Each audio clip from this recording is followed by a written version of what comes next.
So inflation rose from 2.3% in November, up from 2.1% the month before, driven by increases in a lot of essentials like food, healthcare, education. Rents were up 6.6%, while insurance was up 5.5%.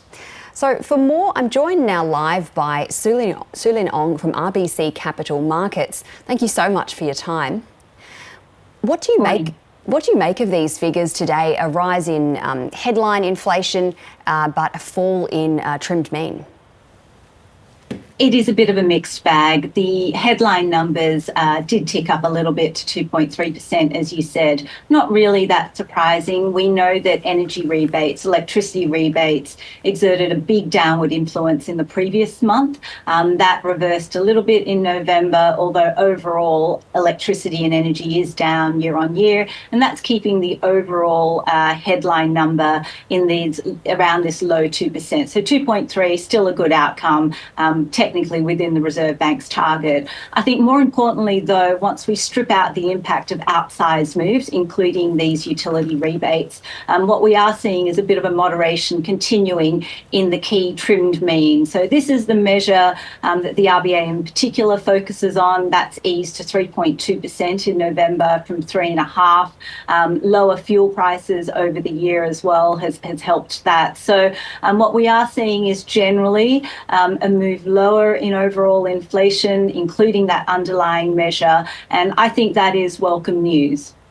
Indeed, welcome news for the RBA, who's tasked with bringing down inflation with their main lever of interest rates. Now, in the data today, we've seen a rise in holiday travel and tobacco, but as we've been discussing here on News Channel, a lot of the other items are things people can't really cut back on, like food, healthcare, insurance, or at least we don't want people to cut back on these. So how difficult does that make the RBA's task of bringing down inflation when some of these items that are part of inflation are essentials?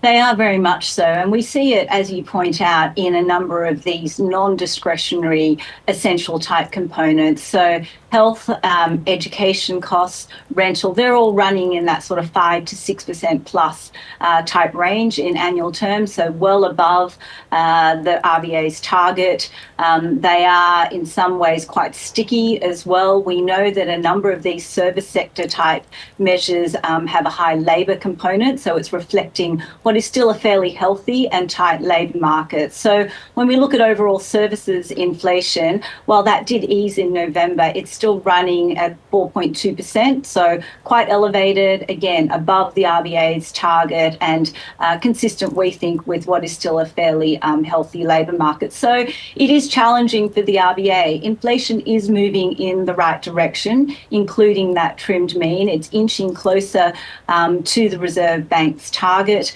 But when we look at some other components that still are quite sticky, including services type inflation, some of the more essential type components as well, and we couple that with what is still a healthy labour market, that's where we think it's fairly challenging for the banks. So our key takeaway from today is that inflation is moving in the right direction. There is scope for the RBA to cut rates, maybe not as soon as the first meeting in February. We think they will be patient and wait till May to begin a modest easing cycle. But clearly, the door is open with these slightly encouraging numbers, and they could move a little bit earlier.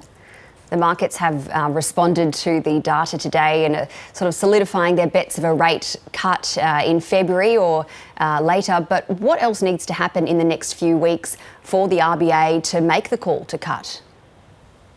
So I think there's probably two key things from a domestic point of view. The CPI today was monthly. It was for November. It's not the full comprehensive quarterly measure. We will get Q4 inflation at the end of January, and how that prints, particularly the trimmed mean, the underlying measures, services, I think that will be quite key for the RBA as it heads into its February board meeting. So we really do need to see confirmation of moderation in underlying inflation. That's quite important important. The second is really how the labour market data turns out over the next month as well. So the last labour force survey we got for November after the December meeting was really quite strong. This is when the unemployment rate, if you recall, dropped down to 3.9%. Across all the metrics, the labour market is still in pretty good shape. And so we will get a labour force survey next week. I think that'll be quite important for the bank as well as we head into the February board meeting. So we need that data to soften up a little bit.